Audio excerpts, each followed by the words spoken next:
William Shakespeare is from the Elizabethan age, which is named after Queen Elizabeth I. In the 16th century, two events had an importance for England.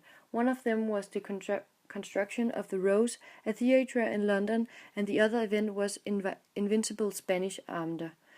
In the 16th century, the golden age of Elizabeth I was developed. Shakespeare was a part of the Renaissance, which was the rebirth of art and literature. Politics and monarchy. The beginning of the 16th century was a period with a lot of changes. A very powerful king, Henry VIII, succeeded the throne and had more power than any other king by that time had had. After him, his daughter called Bloody Mary succeeded the throne, and she put her half-sister Elizabeth in prison. Mary married Philip II of Spain, which caused an anti-Spanish, anti-Catholic feeling among the English.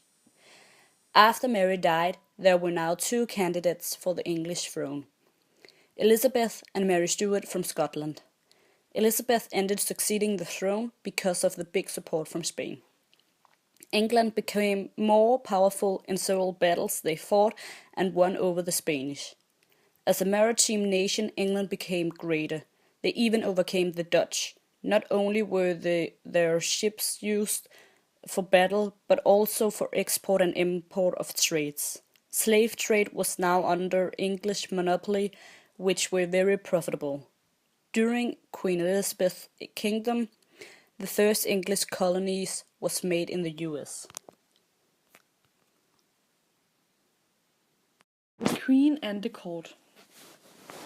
During Queen Elizabeth's time, she never got married, but she had a lot of admirers all around Europe, and she had intimate relationship with her advisor, whom she listened to and helped her making her decisions.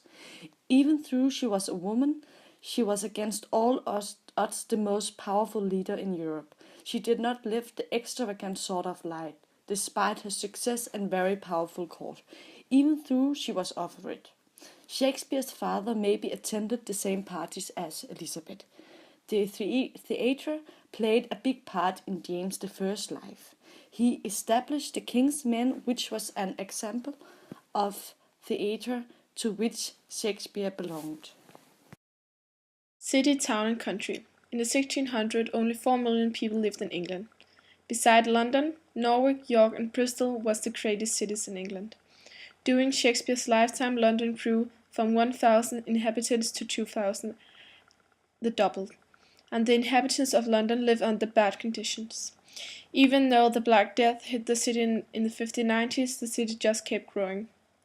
On the countryside, the production grew and trading became bigger. The city and the country was industrialized. Shakespeare from birth to death. William Shakespeare is one of the persons we know most about from the 16th and 17th century today. Shakespeare's family came from the area around Stratford-upon-Avon. His father was named John Shakespeare and his mother, Mary Arden, a wealthy farmer's daughter whom was considered a gentlewoman. His father was a glover and a trusted citizen. Shakespeare's birthday is considered April 23 because he was baptized on April 26, 1564. We do not know much about Shakespeare's education or his jobs afterwards. There is a lot of guesswork going on because of his father's debt and his well-known knowledge of the world. About his family, we do not know much neither, except he got married to the 8-year-old Anne Hathaway, with whom he got 3 children.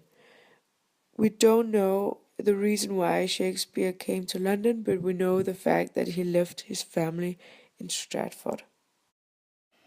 Early on, when he came to London, it was clear he was a talented dramatist. He came in touch with theatre as he started a career as an actor, which led him to becoming a playwright. As already told, he became a member of King's Men. In 1599, plays was not seen as literary achievements. Shakespeare appeared as a successful businessman. In 1596, his father received a coat of arms. They got the status as gentlemen, you can say. This was probably William's credit.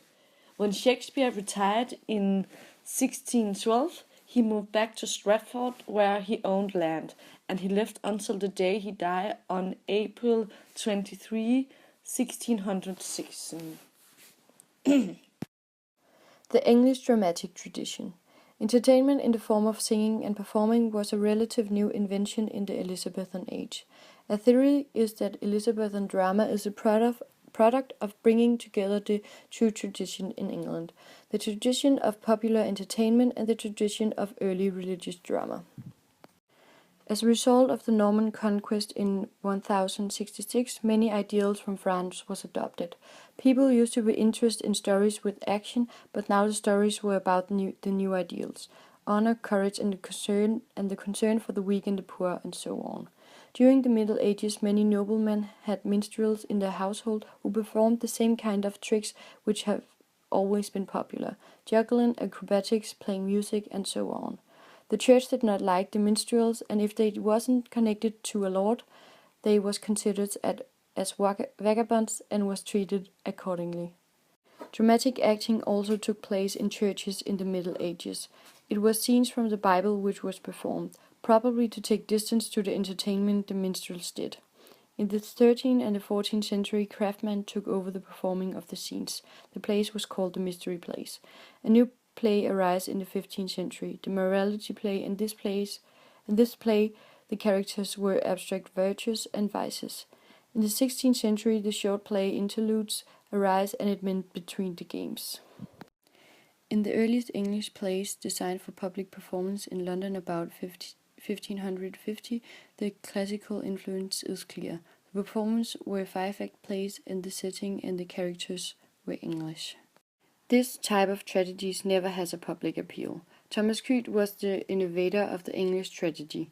His play, The Spanish Tragedy, was different from earlier tragedies, and it was an inspiration to Shakespeare's play Hamlet. The new theatres. The first public theatre was to be found in Shoreditch in the year of 1576. Inns had served the people with a lot of entertainment and dramatic performance.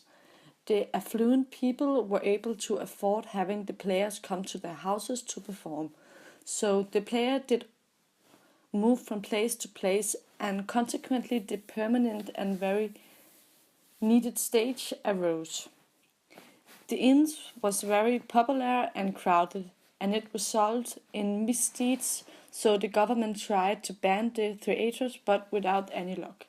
A carpenter named James Burbage built an open-air playhouse and called it the Theatre. The most famous theatre was the Globe.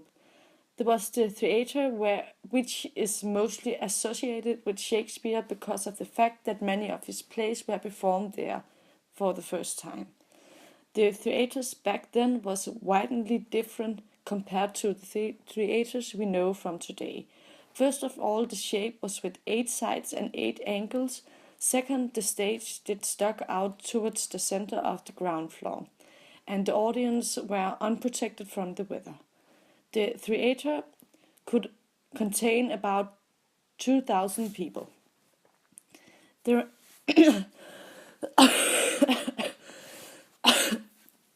Sorry. Dramatic conventions. There was not much naturalism to be found in a Elizabeth playwright. Only if it was really necessary for the play. Instead, the play should be as plain as possible without too much scenery, and therefore often only a table or 3 was used in the plays. Some of Shakespeare's plays starts with a prologue, which has the purpose to give the audience the necessary details. A character speaking to himself was also to be found in the plays. The effect of this was the fact that the audience had a better insight into the character's thoughts. This is called a soliloquy.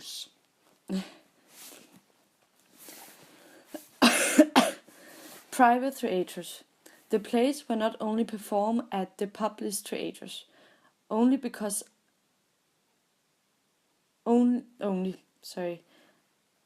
but also at private circumstances, for instance at the court. At the same time, a new kind of theatre became very popular. This was the private theatres. The true theatres was very opposite of each other. The private theatre had artificial light and the prices, and the former was higher. So the private theatre attracted the wealthy part of society, where the public theatre, on the other hand, attracted all kinds of people, rich as well as poor. Recruitment of actors. The theatre companies hired all kinds of people with different backgrounds, but something that is not to mention about Shakespeare's play was the fact that women's parts were played by either boys or men, and later on, if they were good, they would eventually be accepted as grown male actors.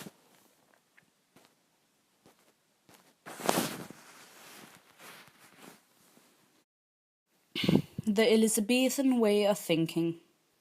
Shakespeare's plays have survived for 4 centuries, and today they still appeal to the audience. Some of his points have been lost, and especially the language can be hard to understand, but the main themes still mean something to us today. The king had the absolute power, and he was one man to decide everything. Back then, you believed that he was God's helper in the world. The middle class was rising, which meant that they got more power. The Reformation meant that the church got a lot less power than before. They lost their properties, and now they thought that everyone had a free will, so you therefore were responsible for your own actions. Back in the Elizabethan time, you believed that the earth was the center of the universe. But in 1543, a Polish astronomer, Copernicus, claimed that the earth moved around the sun. In the time, there was a fear of chaos or disorder, which was a kind of fear of what would happen if God gave up control in the world. The concept chain of being meant that every little particle in the world had a place in a hierarchy. In the hierarchy, you were bigger than the creation below you, but at the same time smaller than the creation above you. God was the highest placed creation of the hierarchy, and below him was the angels.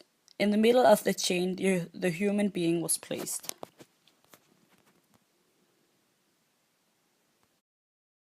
Reason, understanding, and will. What makes a man stand apart from animals is choosing reason over passion. This choice would make a man or a beast. Shakespeare used this conflict in his tragic Hero's Fail. A man is first a man when he has free will and understanding. He must know himself. Man is made from the 4 elements. Water, symbolizing tranquility. Earth is melancholy. Fire made the bad-tempered, and last, air made blood. In a perfect man, these 4 elements was balanced. In the Elizabethan age, they believed that the stars had an influence. This could mean making a man where water was dominant. The stars and man was connected. Even though man didn't understand the stars, he respected their influence. If God had given you a strong free will, star would not control you as much as a weak man. This again separated us from the animals. It was believed that there were an order. Different crews were superior over others. On the top, angels came, then man, then animals. For example, was the lion superior in the animal world, as well as the sun was superior in the world of stars. In Shakespeare's famous play Trolls and Cressida, the plot is all about accepting the order and what can go wrong. It was believed that there was a correspondence in the order. Man could control his own body with his head. Queen Elizabeth and her consort was compared to Playmobil. They was in control of the land. Every limb has to work together to complete a goal, the same way every stage need to. The English language and Shakespeare. As necessary it is to look at the social and cultural settings of Shakespeare's life, it's also necessary to know something about the English language and the poetical conventions.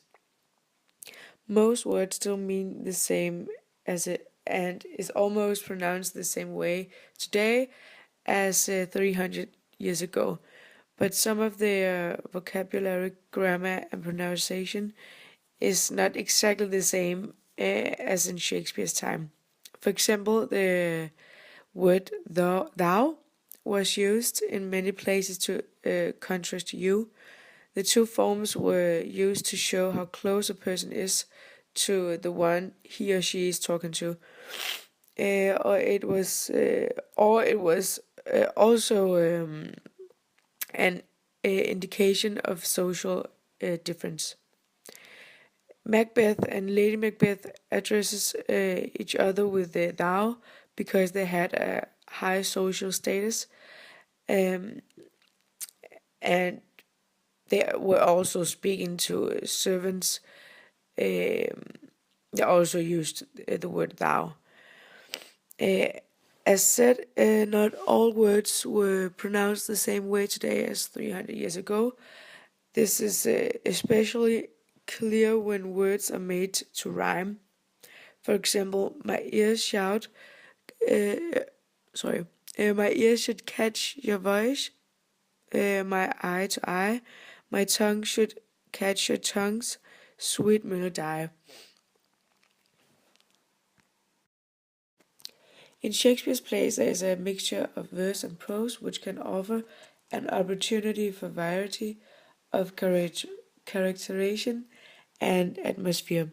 Prose was often used in connection with scenes with comic characters and in scenes with which served to make the action move rapidly. Verse is used for more sophisticated purposes and in connection with speeches of noble and socially high-ranking characters of a play.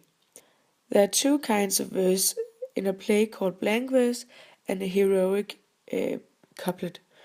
Blank verse is without rhymes, while the heroic couplet consists two rhymed pentameters. Much of the pleasure connected with reading Shakespeare lies in looking at his command of the language and the images.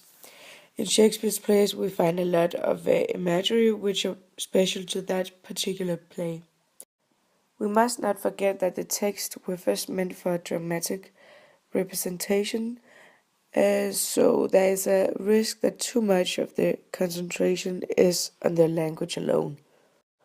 All of the commonly known tricks of poetry is of course found in Shakespeare's plays, as dramatic irony, metaphor, personification, pun, simile, symbols, and so on. And thank you, Tina, for listening. Bye!